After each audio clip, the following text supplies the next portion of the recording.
te voy a pasar por el chat, por WhatsApp, voy a pasar.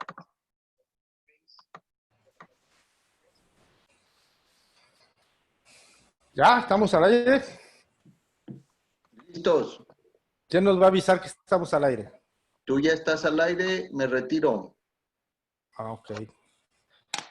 Bueno, entonces voy a esperar que... Listo, Gerardo. Hola, muy buenas noches a todos. Un gusto saludarlos. Agradezco la invitación, la deferencia del Foro Venoso Mexicano para dirigir la charla del día de hoy.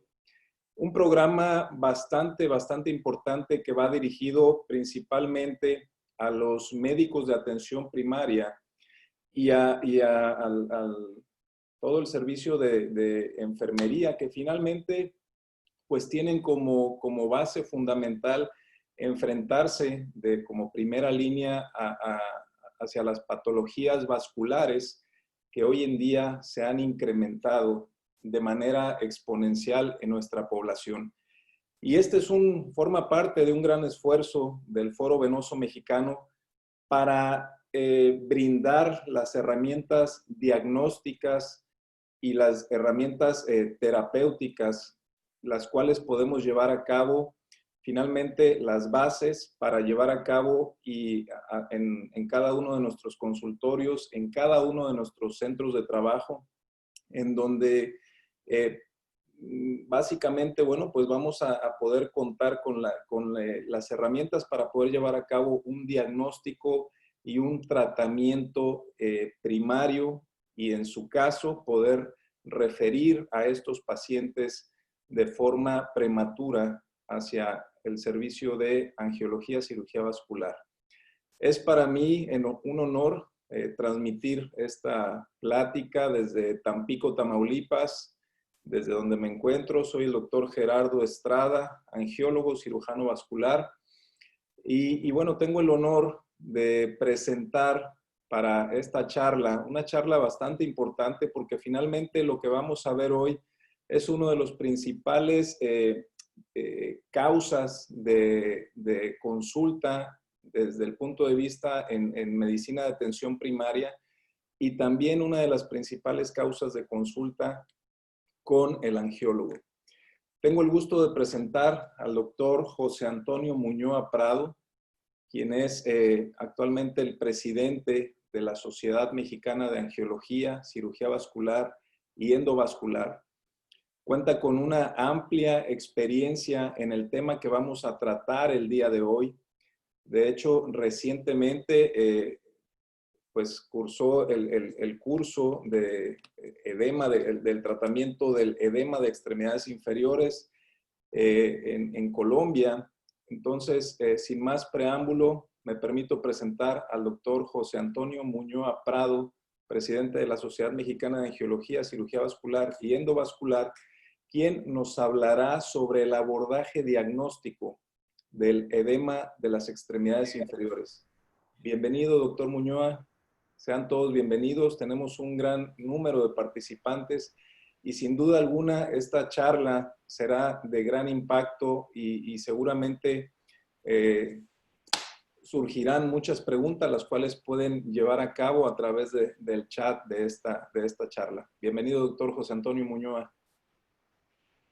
Buenas noches, muchas gracias. Gracias, doctor Gerardo Estrada. Un placer estar aquí en el Foro Venoso Mexicano, del cual soy parte, profesor fundador, y muy orgulloso de ser parte de este equipo Foro Venoso Mexicano. Gracias, doctor Gerardo Estrada.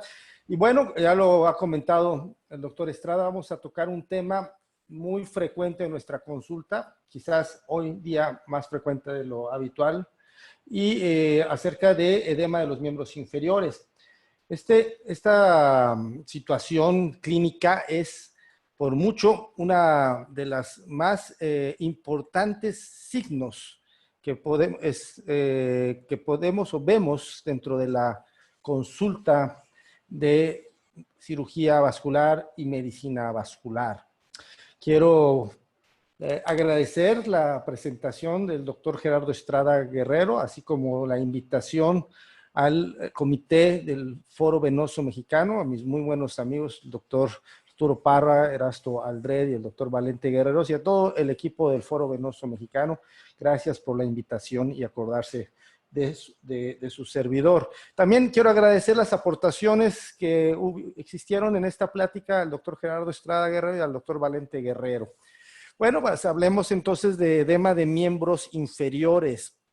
El edema, ustedes lo saben, se define por el aumento de los líquidos en estos espacios intersticiales. Existe ese desequilibrio que existe de la homeostasis del líquido extracelular del cuerpo.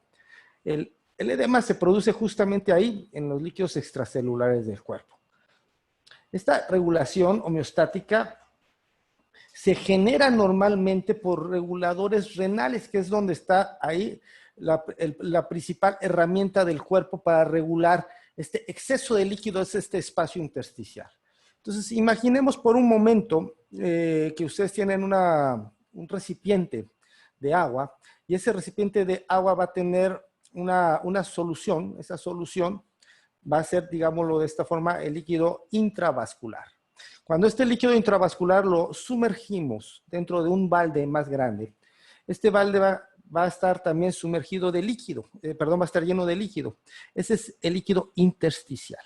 Y entonces va a haber ahí un cambio de presiones que se generan también desde dentro del líquido intravascular a través de proteínas y moléculas de alto peso que van a generar atracción a este líquido. Si por un momento imaginamos que este vidrio, en vez de vidrio, es una membrana permeable o relativamente permeable, ahí vamos a encontrar que existe un intercambio, y ese intercambio es regulado, al fin de cuentas, mayoritariamente por la función renal. Esta membrana genera entonces lo que se conoce como la ley de Starling. Starling, fisiólogo inglés, que genera estos conceptos de transmisión o de filtración entre un espacio y otro a través de una membrana que no es impermeable, una membrana permeable. Entonces, esta ley de Starling pues, nos dice que el coeficiente de filtración va a corresponder a KF y va a ser la diferencia de la presión hidroestática con la presión oncótica. Vamos a verlo ahorita más adelante de una forma más didáctica.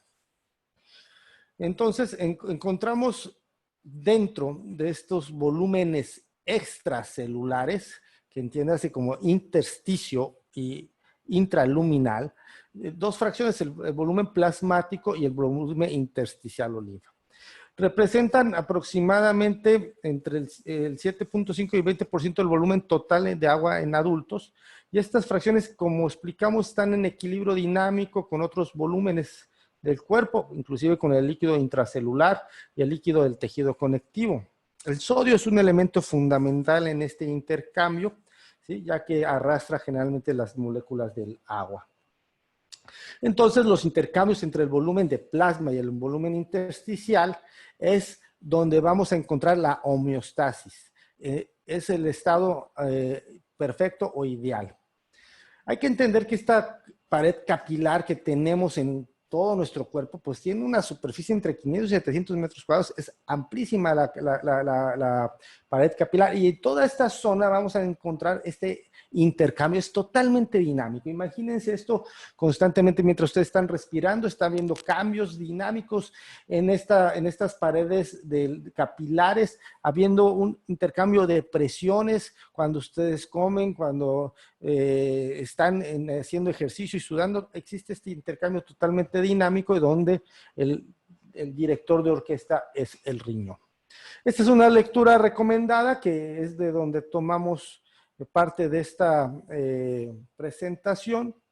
Y aquí lo vemos, entonces nuevamente observamos que existe una zona intravascular aquí específica entre las arterias, las venas y el capilar, y una intersticial en donde va a haber dos tipos de presiones. la presión oncótica y la presión hidrostática. Y cada una de ellas existe en el espacio intravascular o en el espacio intersticial, ¿sí? Y esta ecuación o esta ley de Starling nos va a dar entonces el equilibrio para poder funcionar adecuadamente en nuestro organismo. Existe también como cualquier sistema hidráulico que existe, una zona de fuga cuando hay un exceso de algo, y eso es el drenaje linfático. Cuando esta homeostasis de pronto tiene moléculas o macromoléculas más grandes que no pueden ser transportadas por las venas, pues ahí actúa el drenaje linfático y son tomados por esta parte también muy importante de la angiología, del sistema vascular, el sistema linfático. El edema es multifactorial. El edema no es manifestación de una sola enfermedad ni de una sola causa. E inclusive podemos tener muchas causas que nos involucran a edemas, y en eso la belleza de este tema y la profundidad con la que la tenemos que estudiar. Nuevamente, existen entonces presiones oncóticas intravasculares e intersticiales y presiones hidrostáticas también. Y esto, ahí es donde vamos a encontrar esta alteración en cualquiera de estos rangos. Va entonces a generar edema o acumulación de líquidos en los espacios intersticiales. Esto puede ser por una disminución de la presión oncótica, como puede ser procesos de desnutrición, en un aumento de la presión hidrostática, como puede ser también problemas de obstrucciones venosas, en un aumento de la permeabilidad vascular, como lo obtenemos luego en procesos inmunológicos inflamatorios o en la obstrucción linfática. Nuevamente tenemos el líquido intersticial, el espacio intersticial, el espacio intravascular, y todo este fenómeno que ocurre constantemente y segundo a segundo en nuestro cuerpo, que nos mantiene en una homeostasis.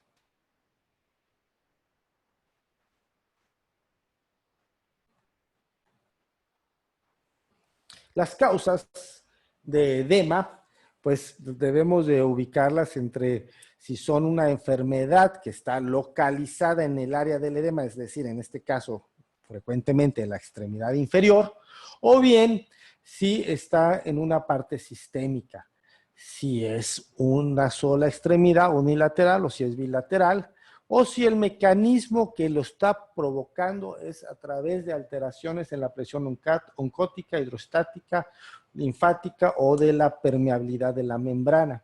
Y podemos tener una serie de casos como estos en donde estas fotografías nos está gritando el diagnóstico, nos está diciendo soy esto, pero lamentablemente muchas veces los edemas no son tan claros, sino son más sutiles, y es ahí donde debemos entonces generar toda esta serie de anamnesis y de estudios para determinar el origen de estos edemas, que muchas veces y mayoritariamente así los encontramos. Debemos de averiguar por qué estas inflamaciones sutiles. Desde un punto de vista práctico, vamos a ver que existen causas por fármacos y tenemos también que evaluar en qué horario se presenta el edema, en qué zona se presenta el edema, si tiene alguna enfermedad sistémica de base, ¿sí? Si tiene antecedentes importantes o relevantes de la presencia de este edema previamente, si es unilateral o bilateral.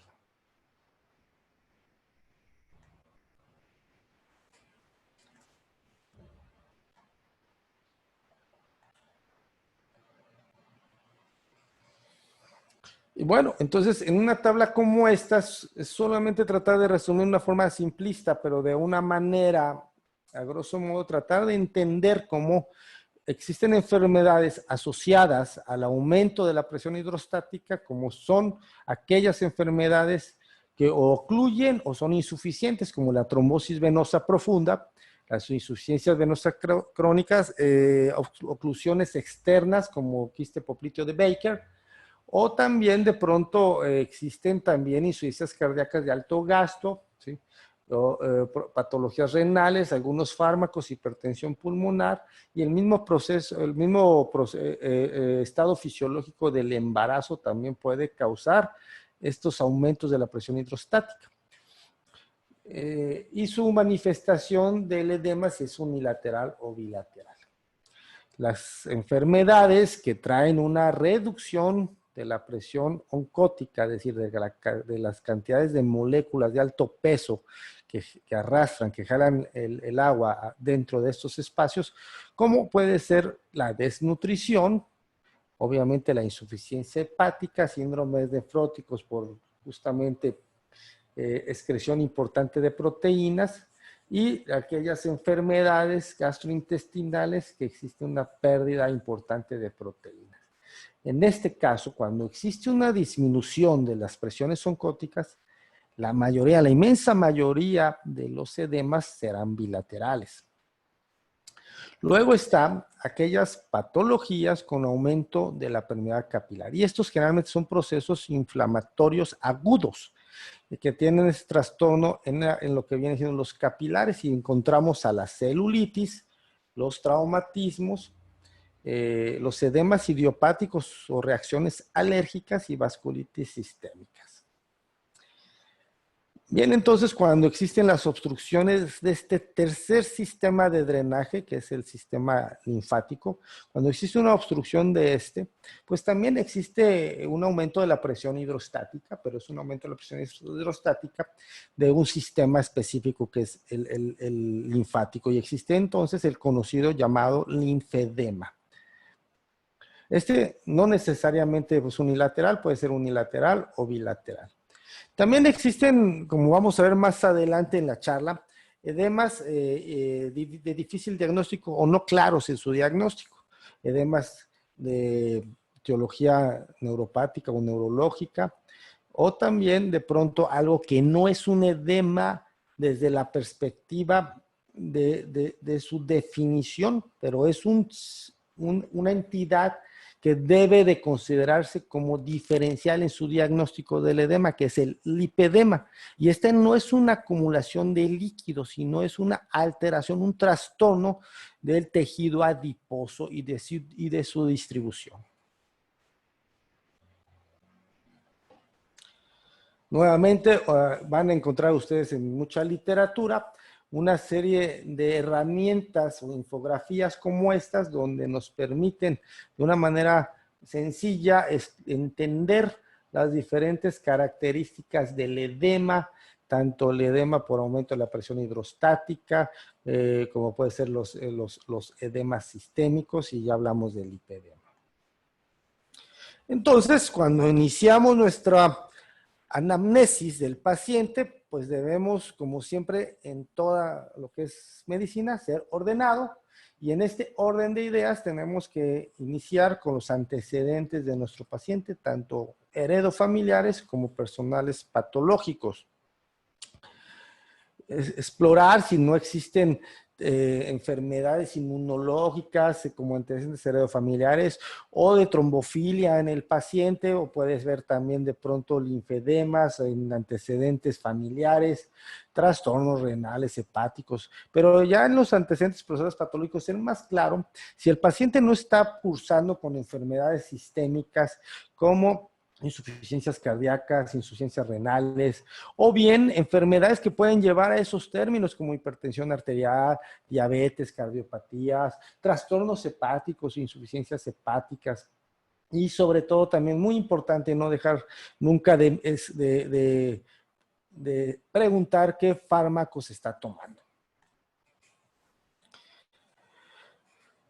Acto seguido, hablar de lo que al paciente lo motiva a acudir con nosotros, cuál es su padecimiento actual, cuáles son sus manifestaciones, si tiene síntomas que estén asociadas a trastornos cardíacos, pulmonares, a síntomas asociados a trastornos nutricionales o hepáticos, síntomas asociados a problemas renales, o si existen algunos otros trastornos que pudieran involucrar datos de patologías vasculares, como principalmente son las venosas.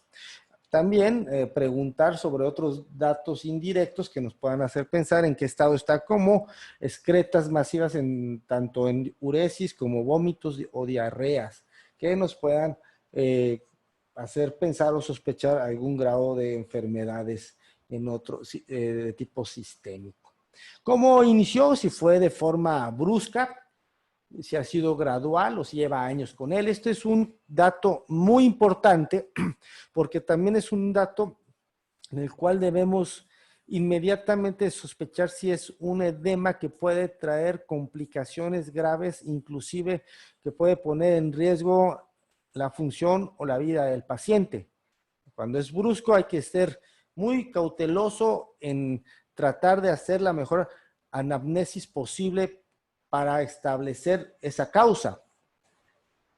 Cuando es brusco suele ser habitualmente trombosis venosa profunda, que hoy día con este estado que vivimos de COVID-19 estamos viendo una cantidad elevada y muy importante de trastornos de enfermedades trombólicas venosas, tanto de trombosis, tanto arteriales como venosas, y que nos está sorprendiendo en la cantidad de pacientes que está debutando como signo inicial de COVID con enfermedad de trombosis venosa o arterial.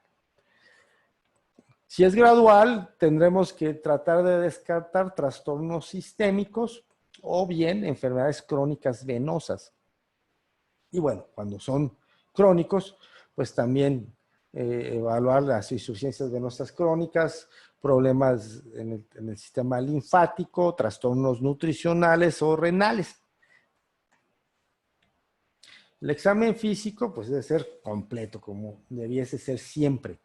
También contemplando peso, talla, y con esto el índice de masa corporal, la calidad de la piel, en donde se encuentra el edema, el color, ¿sí? Cómo se encuentra también los datos del examen torácico con los ruidos cardíacos, si existen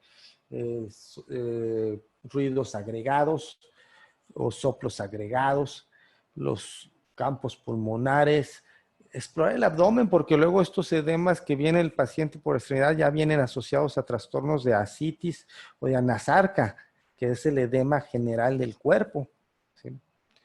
También observar si existe de pronto red venosa colateral abdominal que nos pueda hacer pensar que puede haber una hepatopatía y con ellos una cirrosis. Y por supuesto también explorar el sistema linfático y buscar adenopatías en regiones inguinales y también axilares, cadenas también a nivel del cuello. Muy importante es explorar y definir de manera objetiva el edema. No nada más decir, pues sí, está hinchada su pierna, sino medirlo y hacer las mediciones correctas. Vamos a ver más adelante. Cuando existe una diferencia de 2 centímetros entre una extremidad y otra, estamos ante una diferencia significativa que nos debe hacer pensar entonces que existe un trastorno ahí en esa extremidad de manera importante. Tenemos que descartar enfermedad arterial periférica, hacemos un índice tobillo-brazo para poder establecer si existe o no existe un trastorno arterial. Esto es muy importante porque además de ser un signo indirecto de salud cardíaca, también nos va a permitir la tranquilidad de poder hacer tratamientos en los territorios de la extremidad sabiendo que nuestro árbol arterial está íntegro. Pues el edema lo vamos a buscar en la manera clínica en la observación, pero también con ciertas maniobras que vamos a ver más adelante. ¿Dónde es el edema? ¿En qué pierna es el edema? Si es un edema por decúbito, si es un edema persistente, si este edema se acompaña de dolor, el signo de Godet, si este edema tiene varices, si tiene cambios cutáneos, ¿sí? Si también tiene signos específicos de enfermedades linfáticas o enfermedades de trombosis, vamos a verlo más adelante.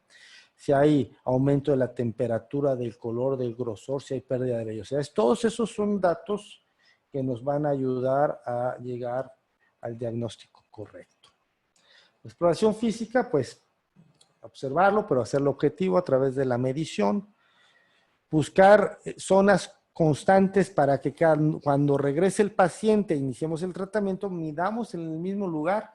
Por eso tomamos a los maleolos 2 centímetros o 2 traveses de dedos por arriba del maleolo, medimos con la cinta métrica cuánto mide ahí esta pierna, luego la tuberosidad de la tibia, 1 o 2 traveses de dedos abajo de la tuberosidad de la tibia, para medir en esta zona, sobre todo para hacer constante en la misma zona de medición. Y finalmente en el muslo, ahí sí tratamos de hacerlo en la zona con más aumento de volumen de la extremidad. ¿Sí? Entonces, repetimos, a 2 centímetros de del tobillo o de los maleolos, hacemos la primera medición, ponemos la fecha y colocamos en centímetros cuánto mide. Por abajo de la tuberosidad de la tibia, a 1 a 2 centímetros también, de igual manera, hacer la medición. Y finalmente, en el muslo, esto de manera simétrica. Y va a ser un dato muy importante que nos permita saber si estamos siendo efectivos en nuestro tratamiento que estamos dando.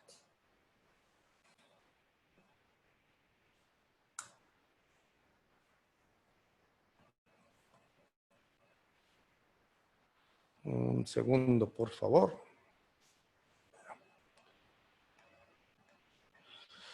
El signo de Godet es un signo en donde vamos a hacer una compresión que puede ser mejor visto a nivel maleolar y que este signo de Godet, de acuerdo al tiempo en que dura la presencia de este signo, puede ser catalogado en una cruz, 2 cruces o 3 cruces. Ahorita les voy a presentar la tabla. Este es el signo de Godet, que también se hace a nivel del área paratibial, ¿sí? O maleolar. En caso de sospecha de trombosis, existen otros signos, como el signo de Hollow, que lo que buscamos es despertar dolor en el paciente. Signo de Hollow se hace una compresión a nivel de los gastronemios, y esta compresión, cuando hay una oclusión de la vena, va a generar dolor en el paciente. ¿Sí? Esta paciente es una paciente con un diagnóstico de trombosis venosa profunda, entonces presentaba dolor hacia este signo. La maniobra de Hoffman es una maniobra también de sospecha de la enfermedad de trombosis venosa profunda, y se requiere hacer una leve flexión de la rodilla y poner en elevación al pie, a la pierna, y luego hacer este tipo de flexión del tobillo, que también lo que busca es despertar dolor en la paciente. Signo o maniobra de Hoffman. Cuando vamos a iniciar hablando de los edemas de origen venoso, porque va a ser el 80% de los edemas que ustedes van a tener en su consulta. Y aquí lo importante es definir si este edema es por una causa obstructiva o es por una causa de insuficiencia que genere algo que se llama hipertensión venosa. Quiero pensar que la hipertensión venosa, los que han seguido todo el desarrollo de la temática del Foro Venoso Mexicano, pues ya lo han tocado en varias ocasiones acerca de esto, pero en términos generales la hipertensión venosa es provocada precisamente por una alteración a nivel de las válvulas del sistema venoso que provocan un reflujo, y este reflujo genera esta distensión y aumento de presiones con todo el cambio de trastornos cutáneos y sintomatología. El edema de etiología venosa va a ser tradicionalmente vespertino, va a empeorar conforme vaya aconteciendo el día. Por lo regular es unilateral, pero esto no es una constante. O sea, no, si es un paciente que tiene edema bilateral, puede tener trastorno venoso en ambas extremidades, no lo descarta. Y cuando ya es crónico, vamos a ver ciertos trastornos cutáneos como cambios de coloración, así como de la calidad de hidratación y turgencia de la piel. Y los síntomas que el paciente va a sentir van a ir asociados a la hipertensión venosa, sensación de cansancio, pesantez de la extremidad, así como puede ser comezón, principalmente. El edema linfático, normalmente este sí es más frecuentemente unilateral. Es un edema el que llamamos edema duro. El edema puede ser, como vemos en esta fotografía, definitivamente ya con un trastorno tan importante que genera cambios muy, muy claros anatómicos en la pierna, ¿no? Va a haber pesantez, se van a perder los pliegues cutáneos, el signo de Stemmer, que lo vamos a ver en el primer dedo, y algo muy importante. El principal problema con el diagnóstico de linfedema va a ser el lipedema, que se confunde muchísimo. Bueno, algo fundamental. El linfedema, los dedos van a estar afectados. En el lipedema jamás van a estar afectados los dedos. Cuando ustedes vean un pie que tiene ese regordete importante, que parece que hasta se lo hace el zapato, ¿no? O, sobre todo las damas, y los dedos están normalitos, eso no es un linfedema, ni empiecen a dar masajes para linfedema, ni le den flebotónicos, ni nada. Es un lipedema. Y como tal, requerirá otro tipo de información al paciente. Luego existen pues los edemas que vienen asociados a enfermedades infecciosas, en el cual nos están gritando aquí la fotografía que es un proceso agudo, normalmente por enfermedades bacterianas, pero también puede ser asociadas a enfermedades infecciosas micóticas o inclusive parasitarias o de virus, ¿no?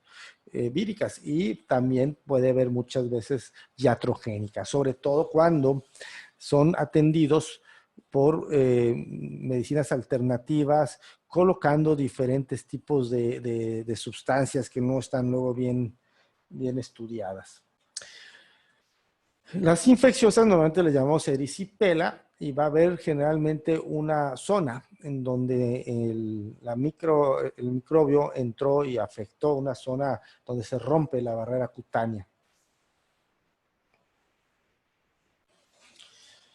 Cuando encontramos edemas bilaterales, y sobre todo en pacientes con algún trastorno crónico, pues hay que tratar de explorar más y preguntar más acerca de enfermedades asociadas.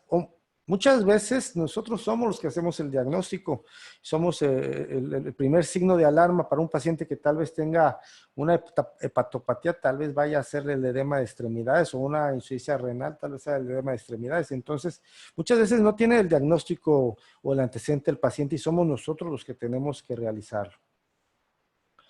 ¿Cómo acompañamos a nuestra anamnesis? Pues del apoyo del laboratorio de análisis clínico, por supuesto, tratar de hacer exámenes generales que nos permitan una valoración química clínica del paciente en relación a su estado químico, hacer biometría hemática, pruebas de función hepática, pruebas de función tiroidea, ¿sí? Cómo están las proteínas totales. Y en los estudios de gabinete, pues evaluar la necesidad de hacer radiografías de tórax, electrocardiogramas, y profundizando más, sobre todo cuando son enfermedades sistémicas. Cuando son enfermedades de origen venoso y que clínicamente todo nos está llevando a pensar que es un trastorno venoso, el estudio de predilección, el estándar de oro, es el ultrasonido Doppler-Duplex de miembros inferiores. Existen muchos en el mercado. Y también la exploración del paciente va a ir acorde al tipo de edema o de sospecha. Cuando es algo crónico, normalmente hacemos nosotros el estudio con el paciente de pie para poder observar perfectamente las zonas de reflujo. Este video, bueno, pues es tan viejo que yo no tenía ni canas. Creo que andaba hasta soltero, o sea, ya hace algunos años. Entonces, pero bueno, por eso la relación tan mala del ultrasonido, es por eso el comentario. El ultrasonido nos permite evaluar patología venosa crónica como la insuficiencia venosa crónica, que nos va a presentar en el estudio datos como reflujo. También a veces es importante hacer el estudio al paciente acostado, sobre todo cuando estamos sospechando de datos de trombosis venosa profunda. Si ustedes pudieron ver en la diapositiva, estamos haciendo una compresión,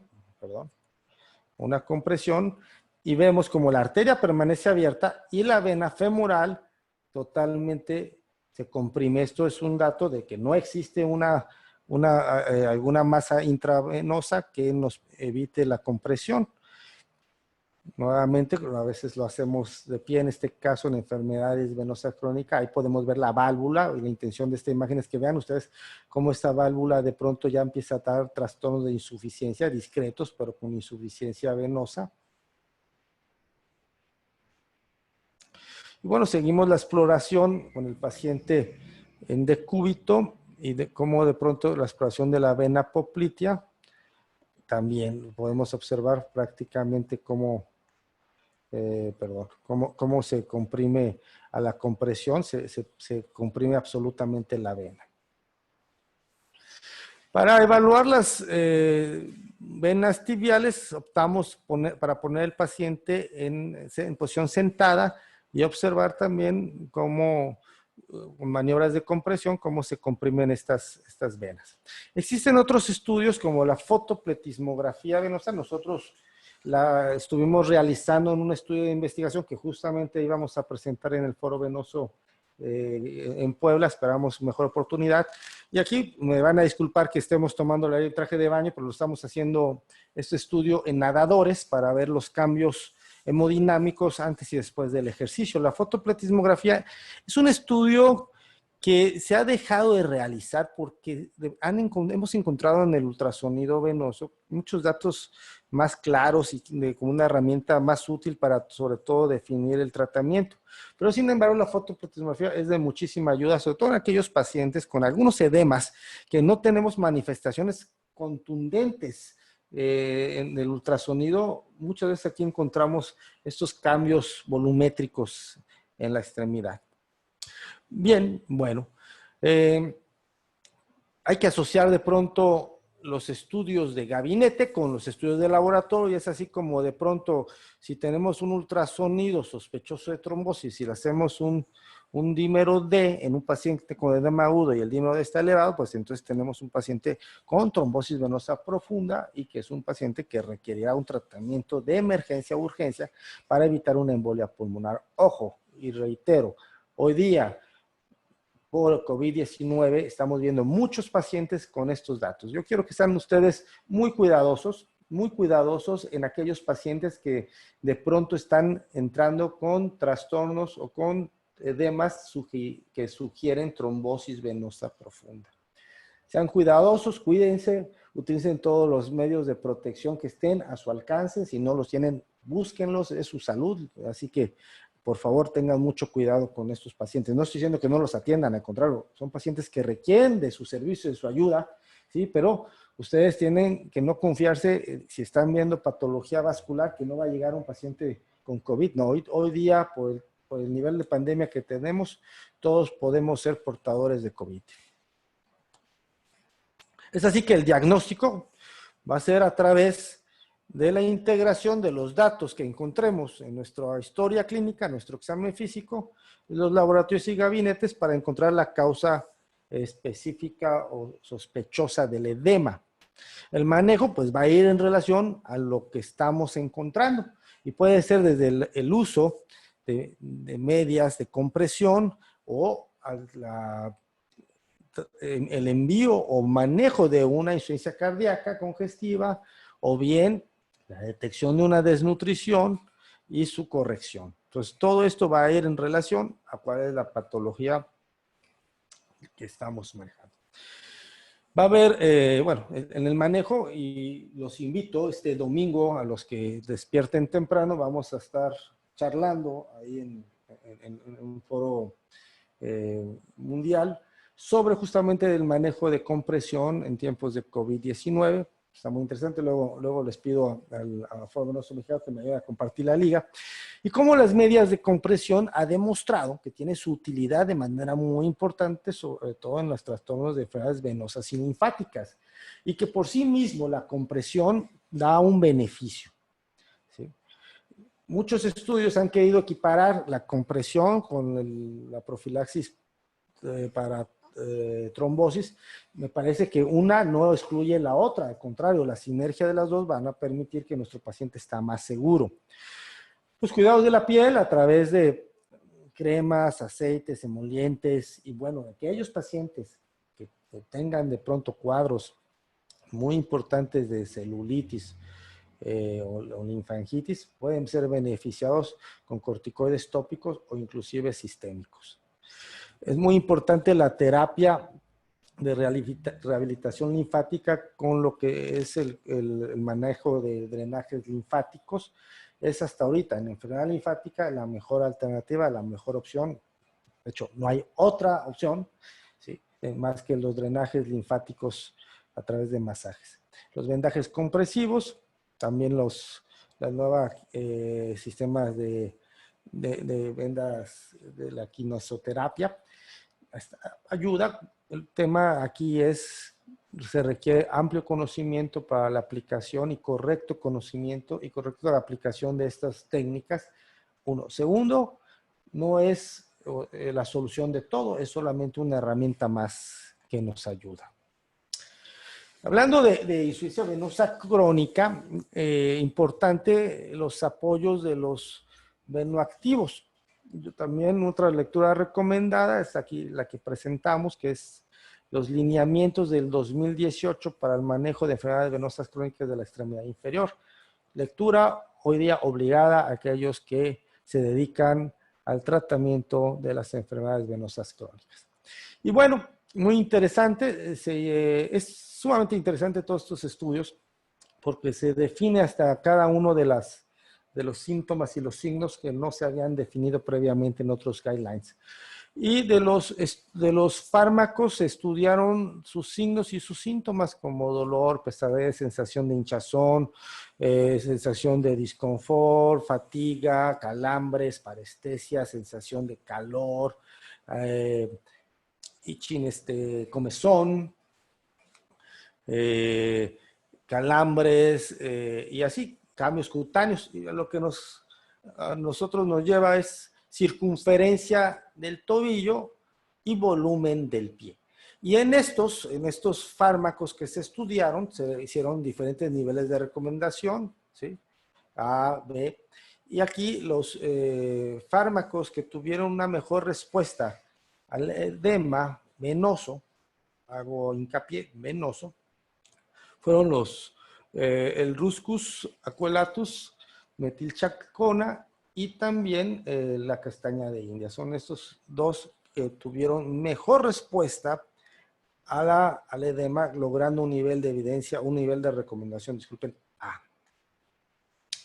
Esta es otra lectura recomendada para ver a grandes modos el edema, muy didáctico. Y bueno, también no hay que olvidar que existen edemas provocados por fármacos. Es más frecuente de lo que creemos y solamente hay que preguntar a los pacientes qué medicamento está tomando. Sobre todo los antihipertensivos, ¿sí? Los bloqueadores adrenérgicos, beta-adrenérgicos, así como los bloqueadores de los canales de calcio, están muy asociados a presentar edema como efecto secundario. Así que no dejen de preguntar a sus pacientes sobre qué medicamento está tomando y buscar sus efectos secundarios de este. Bien, pues entonces digamos que el flujograma es ante una edema unilateral de la extremidad inferior, definirlo si es agudo o crónico, esto es mayor o menor a 72 horas. Si es agudo, pues hay que pensar que existe probablemente una causa de trombosis venosa profunda. Si exista clínicamente esto está asociado y tiene una alta posibilidad clínica, directamente nos vamos a ir a hacer el ultrasonido Doppler duplex venoso. nos va a diagnosticar o no diagnosticar. Si se diagnostica, pues ya establecemos el tratamiento para esta patología que seguramente ya vieron o verán más adelante.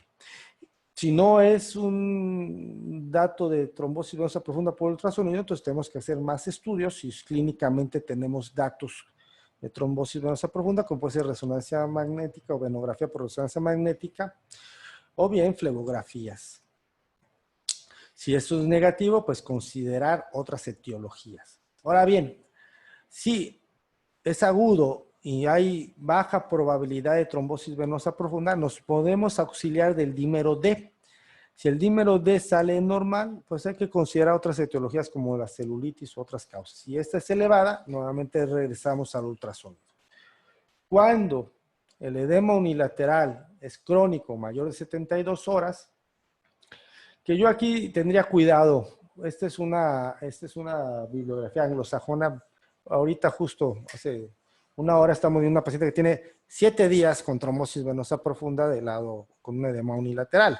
Entonces, damos cuidados con esto de las 72 horas. Simplemente es una bibliografía anglosajona. Aquellos pacientes que tienen crónico edema crónico unilateral, pues buscar una historia de cáncer de pelvis, de trauma, de cirugía, hacerle, si no la tiene, hacerle un ultrasonido y bueno, ver si existen datos que sugieran insuficiencia venosa crónica. O bien, si tiene algún dato de este tipo de cáncer o trauma, pues entonces directamente a una venografía y ver si existe una obstrucción externa o un trombo crónico que esté provocando esto.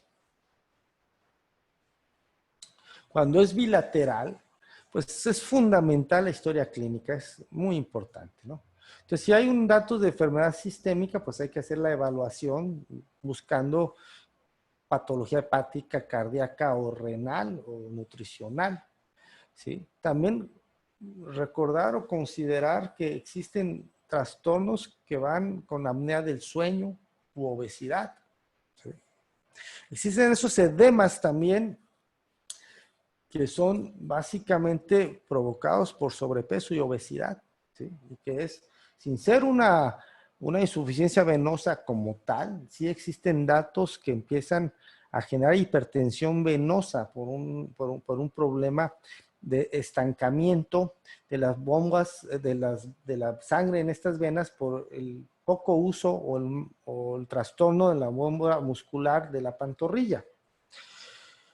Y bien, si son sistémicas y son agudas, pues generalmente pueden ser inducidas por algún medicamento o bien algún trastorno alérgico sistémico.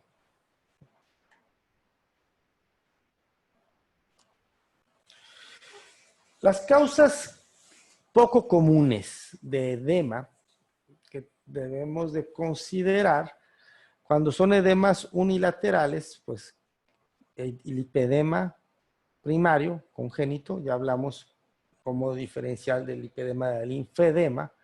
Malformaciones venosas congénitas, también nos pueden dar algún edema, ¿sí? Síndromes de May-Turner, que es una oclusión o una obstrucción de la vena ilíaca, ¿sí? Entonces, estas son edemas no muy frecuentes, de causas no muy frecuentes, pero ténganlos en consideración. Bilaterales, también lipedema primario, trastornos nutricionales extraños que también pueden ir asociados a problemas congénitos, ¿sí? Pericarditis restrictiva, ¿de acuerdo? Beriberi, problema nutricional y mixedema. Conclusión. El edema de las extremidades inferiores puede ser de una etiología multifactorial. Requiere que tengas una muy aguda visión o idea y investigues profundamente a tu paciente. No menosprecies el edema, no lo veas como un trastorno más o como una enfermedad o como un trastorno, ni siquiera enfermedad. Muchos médicos lo ven como algo normal de la vida. No es normal que se te hinchen las piernas, para nada, ¿sí? Muchas veces requiere el apoyo de varias especialidades para su correcto tratamiento. Entre más rápido logremos nosotros de reconocer la patología y la etiología, pues el beneficio del tratamiento será más rápido y muchas veces mejor para el paciente. Quiero invitarlos a todos ustedes a que sean parte de la Sociedad Mexicana de Angiología, Cirugía Vascular y Endovascular. Todos pueden ser parte de la Sociedad Mexicana de Angiología y Cirugía Vascular. Hay espacios para todos y queremos trabajar con ustedes. Queremos trabajar con los médicos de primer contacto, con las enfermeras de primer contacto. Queremos tener este canal de comunicación como lo está teniendo el foro y que colaboramos con el Foro Venoso Mexicano. Así que pueden agremiarse, pueden entrar a nuestra cuenta, a nuestro sitio en internet y ahí pueden solicitar informes de cómo ser parte de la sociedad más importante en México en respecto a angiología y cirugía vascular y a una de las más grandes de América Latina. Y también invitarlos, porque ya falta un mes, 10 días, 11 horas, 24 minutos y 26 segundos para que empiece ENDOLAT. Nuestro Congreso Internacional será hoy, dentro de un mes y 10 días, un fenómeno, ya lo verán, tecnología a la más alta altura. No se ha hecho ningún congreso como el que vamos a hacer en el mundo, así que los invito a que participen y sean parte de la comunidad ENDOLAT. Al ser parte de la comunidad ENDOLAT van a estar ustedes recibiendo nuestro boletín bimestral sobre diferentes patologías y pues reserven la fecha porque deben de estar todo el tiempo disponibles para esta fecha, así que metan vacaciones, metan congreso, metan algo y estén con nosotros 26, 27 y 28 de agosto. Todavía para hacerlo mejor es gratis. Muchas gracias, esa fue mi presentación. Estoy muy contento de recibir preguntas o comentarios. No sé si ya parece que ya dejé de compartir, ¿verdad? ¿Alguien está despierto? Muchas gracias, Toño. Muchas gracias, doctor José Antonio Muñoa. Excelente presentación. Antes de dar paso a las preguntas del auditorio, quiero, a través de este medio, agradecer a Laboratorios Pierre Fabre por el auspicio y hacer posible esta excelente charla, este excelente espacio a través del Foro Venoso Mexicano. Como siempre, Laboratorios Pierre Fabre comprometidos con la educación médica continua. Muchas muchas por ello. Sin duda alguna, Toño, quiero felicitarte por la presentación.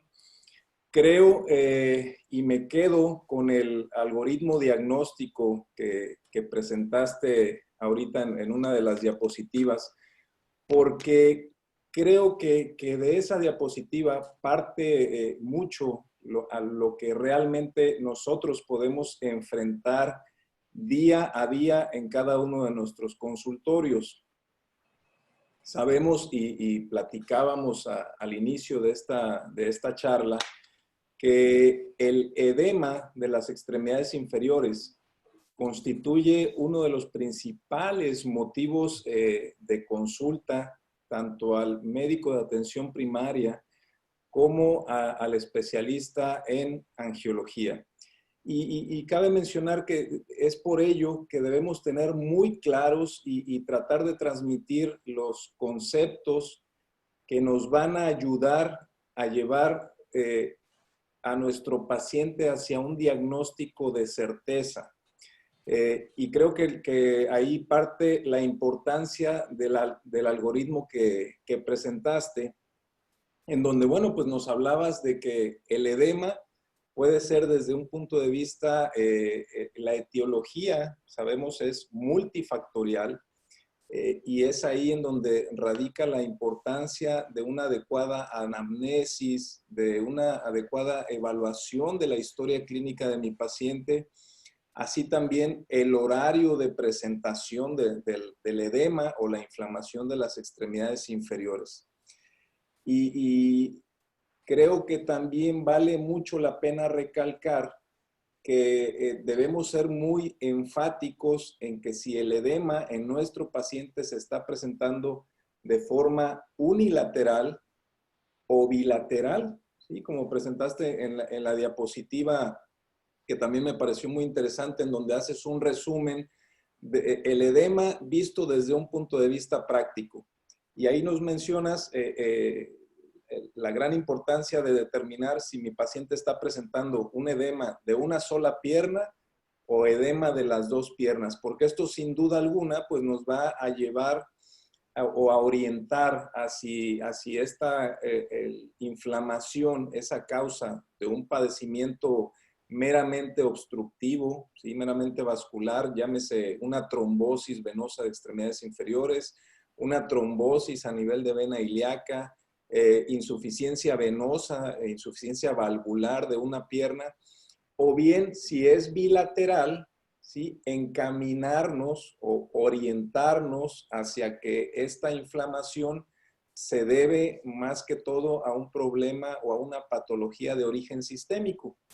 Llámese un problema hepático, una insuficiencia cardíaca, una insuficiencia renal. Entonces creo que este algoritmo me pareció bastante interesante y sin duda alguna, bueno, pues el horario de presentación de la inflamación de la pierna, que sí debemos estar muy claros a que si esto se presenta en la mañana, ¿sí? Es decir, mi paciente ya amanece con la pierna inflamada, o bien el edema se presenta en horario vespertino. Sin duda alguna, todo esto nos va a ir orientando.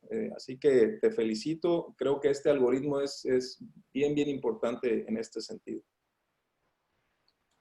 Gracias, Gerardo. Pues sí, el edema es uno de esos signos muy interesantes que nos obligan a nuestras habilidades Sherlock Holmes o, bueno, más recientemente Doctor House, a tratar de averiguar diferentes datos, ¿no? Y es toda una investigación en relación, como lo has dicho, su presentación, su horario de presentación, unilateral, bilateral, enfermedades asociadas, el horario, el predominio, signos asociados. Entonces, todo esto nos permite una investigación muy interesante y bueno, pues además me parece que son de esos signos que no requieren tanto gabinete o tantos estudios muy costosos para su investigación, ¿no? Muchas veces tal vez requiramos una resonancia, pero serán en el menor de los casos, ¿no? Que la mayoría de las veces la semiología clínica nos aporta muchísimo.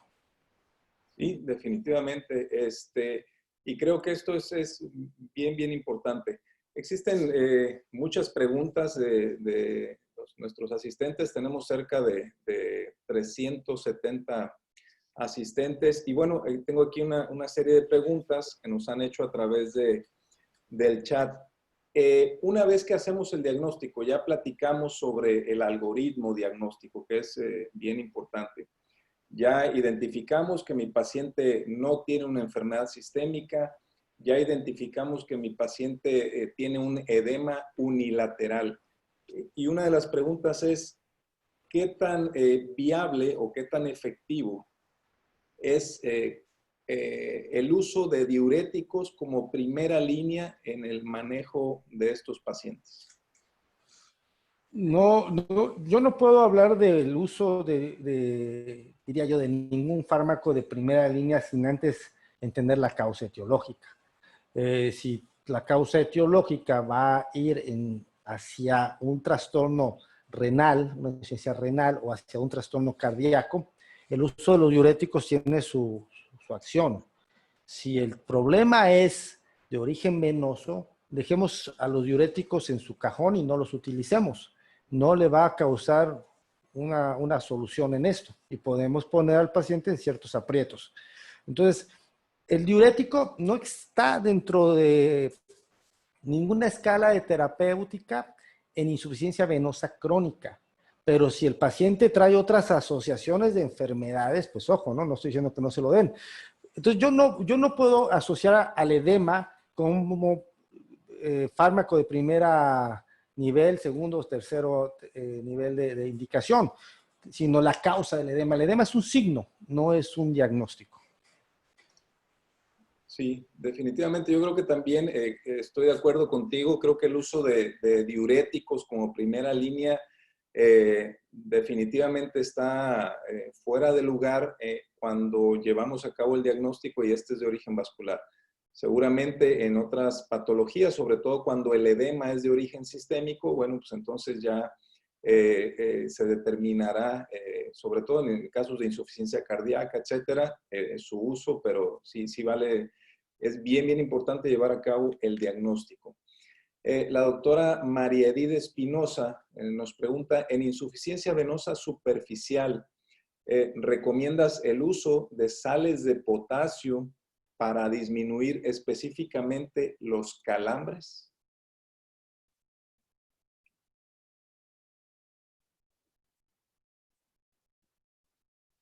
¿Puedes activar su micrófono, doctor, por favor? Gracias. A ver, está muy asociado que los síntomas de calambres pueden presentarse en pacientes con deshidrataciones y entonces lo ven asociado a una hipocalemia ahí, ¿no? Pero la insuficiencia venosa crónica, el edema, no es en relación a esto, ¿no? O sea, los síntomas de calambres de la insuficiencia venosa crónica no es por un trastorno hidroelectrolítico, es por una distensión de la pared venosa que nos genera esta sensación de calambres. Por lo tanto, la sustitución de potasio en cualquiera de sus presentaciones no tiene cabida en el manejo de la insuficiencia venosa crónica. Vuelvo a lo mismo. Hablemos de enfermedades para tratarlas, no de síntomas para tratarlos, ¿sí? El síntoma puede ser parte de muchísimas enfermedades. Entonces, de pronto, nuestra análisis, es decir, tiene este síntoma, tiene temperatura, le tengo que dar un antipirético. Y no es así como debemos de actuar. Debemos de saber por qué le está dando la temperatura al paciente, ¿no? Para saber entonces cuál es la mejor respuesta a esto. Muy bien, doctor. Max Díaz nos hace esta observación y a su vez una pregunta. Dice, muchas veces interconsultan en los hospitales por edema de miembros inferiores en pacientes postrados en cama para descartar trombosis venosa profunda. Y muchas veces el edema es solo por éstasis venosa, secundario a la postración. ¿Podría, doctor José Antonio Muñoa, mencionar algunas diferencias en el examen clínico de estos dos tipos de edema? Es decir, en resumen, ¿cuál sería la diferencia entre el edema causado por trombosis y el edema causado por éstasis venosa? Nos pide mencionar dos puntos que pudieran ser de utilidad para clínicamente hacer un diagnóstico diferencial. Bueno, se cruzan muchas veces el signo ahí, ¿no? Pero en una forma general, los trastornos de éstasis venosa se van a resolver justamente con el estar acostado, ¿no? ¿Sí? Cuando el paciente está sentado, prolongado durante varias horas o parado en una posición durante varias horas es donde el edema se va a manifestar de mayor manera. Las oclusiones, sobre todo las agudas o subagudas, el edema va a ser más persistente y aunque va a empeorar cuando el paciente esté de pie, no se va a reducir totalmente cuando esté acostado. ¿Sí? Otro tipo de edemas que también debemos de considerar son los edemas que son en la zona de postración del paciente, en donde se va a encontrar el edema, va a manifestarse más en las caras posteriores, en donde que está, digamos, acostados por gravedad, simplemente siguiendo las leyes de gravedad. Y esos edemas normalmente son edemas que pueden ser también por éstasis, pero mayoritariamente son por trastornos nutricionales. Otra pregunta, de hecho tenemos muchas preguntas, así es que... Deben de invitarme más seguido para elevarles el rating. Y tenemos tiempo. Son preguntas bastante interesantes. Dale. Definitivamente, bueno, pues el edema es una de las principales causas de consulta. ¿Cuál sería el diagnóstico diferencial principal entre un edema, ¿sí? De origen venoso y un linfedema? Es la pregunta que nos... Linfedema, o sea, del linfático, ¿verdad? No lipedema. exactamente, linfedema. ¿Cómo puedo en mi consultorio, ¿sí?, orientarme a que se trata de un linfedema versus insuficiencia venosa? Sí, claro. Bueno, nuevamente, la insuficiencia venosa crónica tiene un patrón de edema que va haciendo un edema más vespertino, ¿no? Se incrementa de forma vespertina. El lipedema, no, el lipedema es persistente. Además, el linfedema es persistente. Además, el linfedema, solo en su fase aguda va a haber Godet, o en sus primeras semanas va a haber Godet. Después, en el linfedema no va a haber el Godet, se vuelve un edema crónico que no va a ser turgente, va a ser duro, como se expresa como edema duro, ¿sí? Entonces, yo creo que esas serían las manifestaciones más importantes. Y recuerden, el linfedema involucra a los dedos, ¿sí? Involucra a los dedos también. Entonces, si tú ves un edema nada más del dorso del pie o del tobillo y los dedos están delgaditos, no es linfedema. Y busca otra causa, pero no es linfedema. Sí, de hecho, bueno, tenemos asistentes de Cuba, Perú, Argentina, Colombia, Ecuador, República Dominicana y Bolivia. Un saludo a todos y cada uno de ustedes. Gracias por estar en esta charla que definitivamente bastante interesante. Y sí, estoy de acuerdo con usted, doctor. Creo que el signo de Stemmer, de alguna manera, bueno, pues es un signo que debemos buscar y que de alguna manera, bueno, pues nos va a orientar para el diagnóstico de linfedema. Ahora, de estos pacientes con edema de extremidades inferiores, ¿a quiénes puedo iniciar un vendaje? ¿A qué pacientes que llegan a mi consultorio con edema de extremidades inferiores voy a beneficiar con un vendaje? Bueno, muy buena tu pregunta, porque tenemos que evaluar el sistema arterial antes de poner cualquier tipo de presión en la pierna. Y por eso, dentro de la diapositivas, y esa es una información que agradezco a Gerardo que me pasó, había una diapositiva ahí que decía índice tobillo-brazo. El índice tobillo-brazo no tanto está pensándose en llegar a un diagnóstico de edema, sino de poder estar certero de que no tiene una enfermedad arterial periférica y que podamos entonces usar la compresión, ya sea vendaje, ya sea calcetín o media de compresión o intermitente, pero algún sistema de compresión para el tratamiento.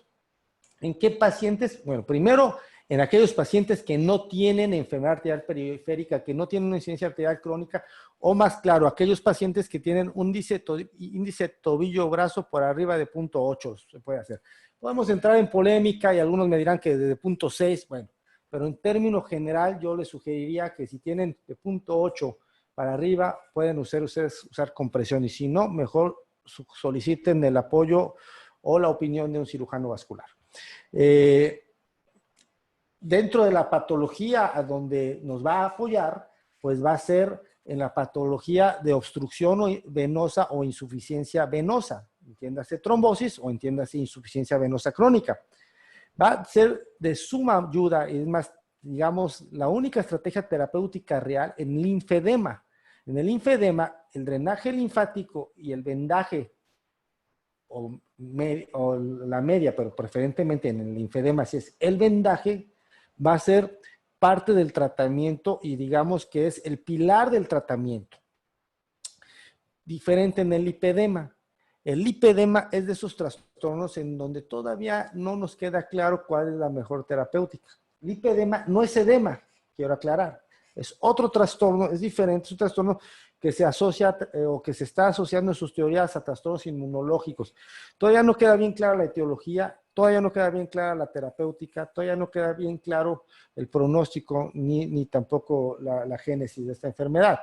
Pero ahí en los lipedemas no tiene sentido que le hagamos medias ni vendajes ni nada, ¿no? Entonces, hablar con el paciente, darle información, explicarle y expresarles cuál es su patología, cuál es su enfermedad y su pronóstico, es la mejor herramienta que tenemos para esto. Celulitis, no le pongan nada, o sea, no le pongan porque le va a doler y se las va a recordar a su mamá, ¿no? Entonces, ahí manejo de infección, manejo de antiinflamatorios, antihistamínicos, control de la infección, ¿sí? Procesos agudos como esos hay que tener cuidado porque muchas veces se asocian a otras enfermedades. Podemos tener celulitis con insuficiencia venosa crónica o celulitis con linfedema. Resolver la celulitis o el problema de la erisipela, para ser más claros con la nomenclatura, y entonces sí, después ya que está resuelto la erisipela, el inicio de la compresión, vendaje o media. Y pues aquellas enfermedades sistémicas, realmente no existe una razón que nos pueda ayudar el tema de los vendajes o de las medias. Sí, creo que acabas de mencionar algo muy importante, reconocer cuando el edema es de origen infeccioso, nos va a evitar muchos problemas o incluso someter a estos pacientes a una exacerbación de su cuadro clínico. Por eso quiero ser muy enfático en ese algoritmo que creo que resulta muy, muy importante para el diagnóstico, el estudio adecuado de estos pacientes. Doctor José Antonio, ¿qué grado de compresión, es otra pregunta que nos hacen, qué grado de compresión utilizar en estos pacientes? ¿Podría activar su micrófono? Voy a ser muy repetitivo, pero vamos hablando de enfermedades, no de signos. La insuficiencia venosa crónica como tal se sugiere o se recomienda cuando ya está establecida como una enfermedad, es decir, ya es un paciente diagnosticado, que tenga mediana compresión. La mediana compresión, dependiendo del sistema que utilicemos, ya sea el sistema alemán o el sistema europeo, los milímetros de mercurio de compresión que se requieren, en general nosotros la que usamos, la europea, es más de 20 a 30 milímetros de mercurio se considera compresión de mediana compresión, ¿sí? Entonces, eso es para aquellos pacientes que tienen una enfermedad ya diagnosticada de insuficiencia venosa crónica. Aquellos pacientes que tienen de una u otra manera factores de riesgo para desarrollar insuficiencia venosa crónica, tienen, como puede ser herencia familiar, labor, trabajo, estado grávido, en ellos la recomendación de presión es suave compresión de 10 a 20 milímetros de mercurio. Algunos podrán decir de 15 a 18 milímetros de mercurio, dependiendo, insisto, del sistema que se use. La alta compresión es aquellos pacientes que tienen enfermedades crónicas, de insuficiencia venosa crónica ya avanzada a partir de un CEAP grado 4. Ya hay datos de complicaciones cutáneas, dermatosis ocre, lipodermatosis, úlceras cicatrizadas o úlceras activas. Aquí ya debe usar más entre 30 y 40 milímetros de mercurio. Linfedema, necesitamos más. Dependiendo del grado del linfedema, a veces vamos a requerir hasta 60 milímetros de mercurio, dependiendo del grado del linfedema. Y eso no se logra con ninguna media. Eso tiene que ser con un vendaje técnico que se va a lograr estos niveles de compresión o de presión que se requiere. Entonces, en el linfedema se va a requerir mucho mayor compresión, es mucho más técnico el vendaje, no es una media cualquiera de esto, ¿no? Y pues no sé, alguna otra opción que yo manejara compresión, no se me ocurre en este momento, creo que sería eso. Ok, doctor José Antonio Muñoz, nos queda espacio para una pregunta más. Nos hacen los asistentes, ¿qué tan eficaz es el uso o qué grado de recomendación le das al uso de los flebotónicos como terapia terapia inicial en el edema de extremidades inferiores? Pues yo no soy quien para darle un grado de recomendación, pero hubo un consenso mundial en el 2018 que se reunieron expertos de todo el mundo para definir de una manera científica, con niveles de evidencia extraordinarios, realmente un ejercicio muy bien hecho, de los mejores guidelines que he visto publicados, en donde el nivel de evidencia que le da a ciertos venoactivos, como el Ruscus, Aquelatus, metilchalcona, con nivel de evidencia A, que es el nivel de recomendación de, perdón, una recomendación A, que es una recomendación la mayor que se puede dar a este signo de edema, ¿sí? Entonces, tanto este como el castaña de Indias en otros estudios fueron evaluados con nivel de recomendación A. Muy bien, y ya esta pregunta la vamos a lanzar porque creo que digo, hay muchos estudios más poca información acerca de esto en base a los resultados que se han presentado. ¿Qué opinas acerca del manejo quirúrgico en linfedema? Hay algunos estudios, algunos grupos están haciendo lipectomías, inclusive lipectomías endoscópicas, tratando de reducir la carga perdón, linfedema, ¿verdad? Linfedema, sí, Linfedema. Del linfedema, inclusive algunos cirujanos plásticos han hecho algunas de estas cirugías ampliamente destructivas. No es una técnica popular porque los resultados no han sido contundentemente exitosos. Si esto hubiera dado resultado, todos estaríamos haciéndolo ya. Entonces, los resultados no son contundentes, no ha dado en todos los pacientes el resultado deseado, y sí ha habido alguna tasa de ciertas complicaciones en relación a esto. Y sobre todo, estás comparando un tratamiento contra otro, y un tratamiento que te implica un riesgo, una morbilidad, o inclusive una mortalidad asociada a un procedimiento en donde no te garantiza que vas a estar bien, sino que vas a reducir solo tu carga momentáneamente, contra otro tratamiento que da buenos resultados, como es la terapia física, el masaje y el vendaje. ¿Cuál es el problema de esto? Que es algo que no es una solución permanente, que tienes que estar haciéndolo constantemente, persistentemente, y eso es frustrante para el paciente, que nunca se va a deshacer de su médico o de su terapista, porque va a ser parte de su tratamiento de por vida. Esa es la limitación del otro. El problema de los tratamientos quirúrgicos, se me fue la palabra, resectivos, es ese. Ahora viene tratamientos quirúrgicos de drenaje, en donde se hacen anastomosis linfáticas venosas.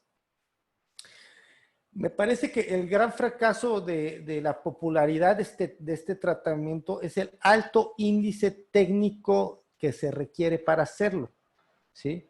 Y que al final de cuentas su permeabilidad también tiende a ser limitada a 6 meses o a 1 año, se pueden obstruir y volvemos a recaer en terapias nuevamente de drenaje manual, ¿sí? Entonces, si no están siendo muy utilizadas es porque no están funcionando muy bien, que digamos. Muy bien, pues creo que... Me voy a meter en problemas con varios amigos que los hacen, ¿no? Pero aunque técnicamente, magistralmente lo hacen y no le pones un pero a la técnica, el problema es que en 6 meses, 8 meses, en 1 año, van a regresar nuevamente con el masajista. Es más, no se lo van a quitar porque el masajista va a tener que estar haciendo los drenajes de todos modos. Muy bien, doctor Muñoa. Definitivamente un tema muy interesante, el edema de extremidades inferiores, principales causas de consulta, principales causas de preocupación de los pacientes, como ya vimos, pues de etiología multifactorial y lo cual es muy importante reconocer, llevar a cabo un protocolo diagnóstico para poder determinar la causa y de alguna manera, bueno, pues iniciar el tratamiento adecuado de forma temprana en estos pacientes. Sin duda alguna, un tema muy apasionante que vale mucho la pena estar recordando los algoritmos diagnósticos para tratar adecuadamente a estos pacientes. Quiero agradecer nuevamente a Laboratorios Pierre Fabre, al auspicio de Foro Venoso Mexicano, la invitación del comité científico que conforma el Foro Venoso Mexicano Agradezco la participación de más de 300 asistentes de diversos países. Creo que sin duda alguna fue una charla muy interesante en la cual, bueno, pues pudimos exteriorizar y comentar y sobre todo compartir los principales causas de edema de extremidades inferiores. Y esto definitivamente, bueno, pues en donde se encuentre cada uno de ustedes, bueno, pues hoy, después de esta charla, tenemos herramientas diagnósticas que podemos y más bien que debemos llevar a cabo para el tratamiento y sobre todo la evolución adecuada de estos pacientes. Nuevamente agradezco al Foro Venoso Mexicano y así también, bueno, pues los invito a continuar con estas charlas, este increíble programa que cuenta con cerca de 16 pláticas, el curso de introducción al manejo del paciente flebológico, en el cual, bueno, surgieron varias preguntas, las cuales vamos a poder responder el próximo jueves, en donde vamos a contar con un excelente ponente, el doctor Gerardo Peón Peralta, quien es angiólogo cirujano vascular y endovascular de la ciudad de Mérida, Yucatán, secretario de la Sociedad Mexicana de Angiología, Cirugía Vascular y Endovascular, y un experto en patología venosa, específicamente en el territorio de la enfermedad tromboembólica. Y él nos va a hablar precisamente el próximo jueves, en punto de las 8 de la noche, sobre cómo diagnosticar y tratar la trombosis venosa de las extremidades inferiores. Así que los esperamos este próximo jueves y nuevamente mi agradecimiento al Comité Científico por la invitación. Gracias por permitirme ser el anfitrión de esta charla tan interesante el día de hoy. Muchas gracias y muy buena noche a todos. Gracias, buenas noches a todos. Buenas noches a todos, gracias.